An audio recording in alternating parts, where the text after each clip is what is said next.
Do you know that we are financing private banks? We're here at the Bitcoin.com studio. How much money are we actually giving to private banks? Well, Brian Westbury is the chief economist of First Trust LP, former chief economist of the Joint Economic Committee for U.S. Congress, and current member board of the trustees for Hillsdale College. Brian, welcome to the program. Great to see you.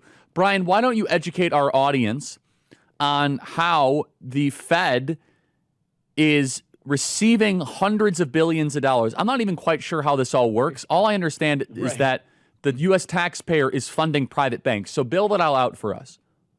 Yeah, Charlie, great. It's great to be with you. This all started really back in 2008 when Ben Bernanke walked into W's office and said, hey, if you don't let me print $4 trillion and flood the financial system with that money, the whole global world, the whole global world order is going to collapse. And so that was when it began. We did it again during COVID. And so what this means is that we have increased the money supply in the United States. It was $7 trillion in 2007. It is now $21 trillion. So let me put that in perspective. If you have a $100 bill in your wallet, 67 of those dollars were created in just the last 18 years. Like, that's how much money we printed. Now, when all of that money goes into the banking system, it turns into inflation. And the way the Fed stopped it from turning into inflation is first, they raised a ton of regulations on banks. And second, they paid banks to hold that money. So we are now paying banks about $200 billion a year to not lend that money out. That means we're paying private banks. Now, the interesting thing is the Fed bought bonds with that money, and so they earn interest from those bonds, but they're paying banks more than they're earning.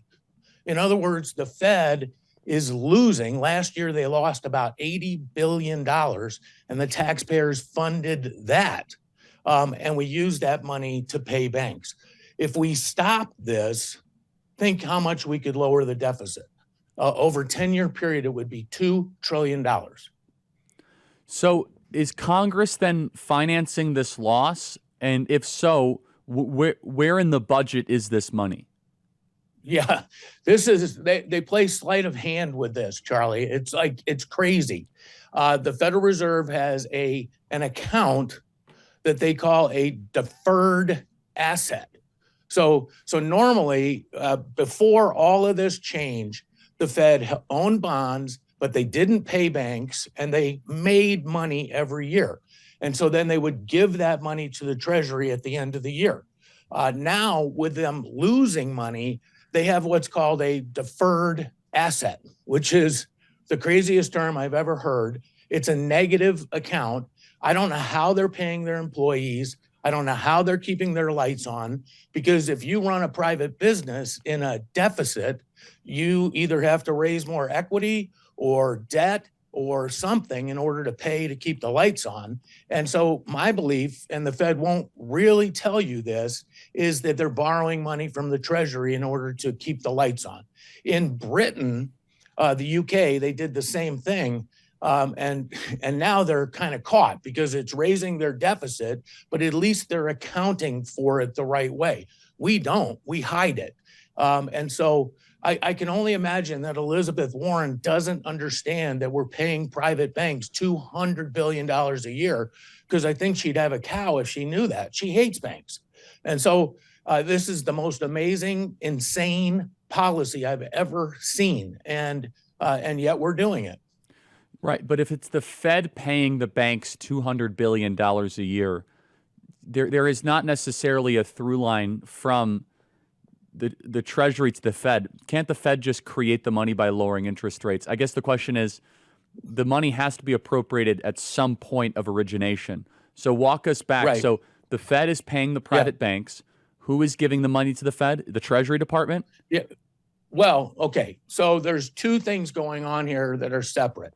One, in order to do quantitative easing, so Ben Bernanke, when he was fighting the financial panic of 2008, created like $4 trillion new dollars.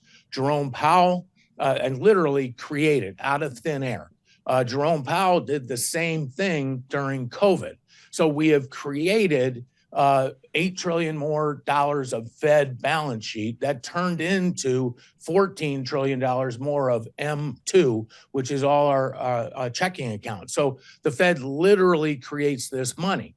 But then once they've created it, now you have interest earned and interest expense, and the Fed is losing money based on that. Here's another way to think of this. When they created $4 trillion under Bernanke and then another $4 trillion under Powell, they bought bonds to put on the Fed's balance sheet, and interest rates were super low when they did this. So when interest rates went up, they actually lost money on their portfolio. Right now, the Federal Reserve has $1 trillion of losses on its bond portfolio. And it's all because they bought bonds when interest rates were low, and now interest rates have gone back up. So the Fed is caught. They have losses on their books. They can't sell those bonds off without taking those losses. At the same time, they don't want the banks to lend out the money, so they're paying them that they created out of thin air. And so they're paying the banks to hold on to that cash so that it doesn't turn into inflation. Right. So, and their Yep. Yeah, finish your thought. Go ahead. No, all I was saying is their bond portfolio is not earning as much as they're paying. So that's where they make a loss. And then the question is, how do they pay to keep the lights on? Do they print the money? Well, it doesn't look like they're doing that. Are they taking it from the interest that they're earning from those bonds and somehow moving it into another account? Or are they just borrowing straight from the Treasury? And my belief is they're borrowing straight from the Treasury, even though they won't tell us that that's exactly what they're doing. If you're a homeowner, you need to listen to this. When's the last time you checked on your home title? That's the legal proof that you own your house. If you're like me, the answer is never. The problem is, in today's AI and cyber world, scammers are stealing home titles, and your equity is the target. Here's how it works. Criminals forge your signature on one document, use a fake notary stamp, pay a small fee with your county, and boom, your home title has been transferred out of your name. Then they take out loans using your equity or even sell your property. You won't even know it's happened until you get a collection or a foreclosure notice. That's why you need to stop what you're doing and find out today if you're already a victim. Use my promo code Kirk at HometitleLock.com to make sure your title is still in your name. You'll also get a free title history report plus a free 14-day trial of their $1 million triple lock protection. That's 24/7 monitoring of your title, urgent alerts to any changes, and if fraud should happen, they'll spend up to $1 million to fix it. Go to HometitleLock.com now. Use promo code Kirk. That's HometitleLock.com, promo code Kirk. But if they're borrowing it straight from the Treasury must have the money in the first place. So is Congress appropriating $150 billion for this purpose? But then how? No, where is the money coming from? Yeah, no, the Federal Reserve creates a deferred asset. Like, that's the weirdest phrase I've ever heard. It's a negative number, and they promise that they're going to pay the Treasury that money back when they start making a profit again in the future. So in return for that promise, the Treasury is now funding the Fed. All right. And what's interesting about this is Congress did not agree to this. Congress did agree to let the Fed pay interest to banks, but they did not agree that the Treasury could lend the Fed this money. And so I actually think there's a lawsuit here around Loper. I mean, how is this any different than Enron? I mean, this is a massive accounting scandal, isn't it? Well, to me it is, and nobody focuses on it. And, you know, what's fascinating is you go in every month or every time the Fed meets, it's like 8 times a year, they have a press conference, and there's 30 reporters that are handpicked by the Fed to come in, and no one will ask them how they're paying to keep the lights on. They just won't ask them, because if they do ask, they'll not be ever invited back again. And I've begged them to let me in and ask those questions. I've begged reporters to ask those questions, but so far they haven't been asked and they haven't been answered. And the Fed, I give a talk and I call it the Federal Reserve has gone insane. I mean, I'm going to go back to what I said. If you have $100 bill in your wallet, 67 of those dollars were printed in the last 18 years. The other 33 in the previous 220 years or 30 years. And so what I'm getting to here is that the Fed has completely changed the way we manage monetary policy, and hardly anybody complains about it. So, Brian, help me understand. If it's the Fed doing this sort of gamesmanship, Congress has very limited oversight because the Fed is a private-public partnership. Right. How can Congress or the executive branch then intervene on this reckless behavior? Yeah, well, first of all, they do have oversight. They can bring the Fed chairman in, ask them questions, embarrass them. But they also write the laws. The Congress started the Fed in 1913, changed the law again in 1973, and then we changed it again about 10 years ago. And then Congress also gave the Fed this ability to pay banks interest on reserves. So Congress has a big role in this. And the problem is that Congress, most Congress people, ever since Rand Paul's father left, don't really understand monetary policy, and therefore they get flummoxed in these hearings, and they don't know enough about it to ask the right questions or to do the right thing. So therefore, if Congress is not even willing to engage, I suppose we're going to keep on participating in this funny math. Yep.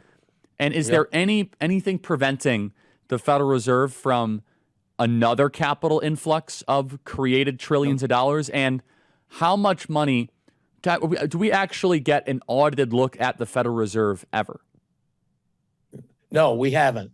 And, and here's the thing. The only thing that keeps the Fed in check really is, Congress has oversight, but it's really the public. And inflation, when it came, it was all because of this policy. And yet, like, so many people have ignored that.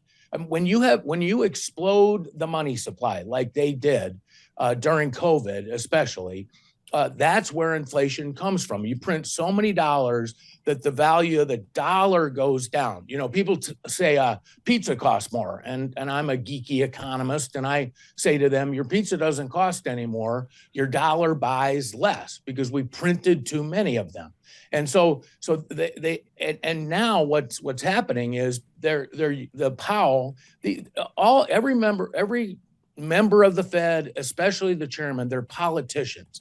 And now he's blaming Trump on tariffs and inflation, and he's trying to get away from the fact that he is the one that caused it in the first place. So and the public doesn't know enough about this to really be able to make a decision about who's really at fault. It's intentionally confusing.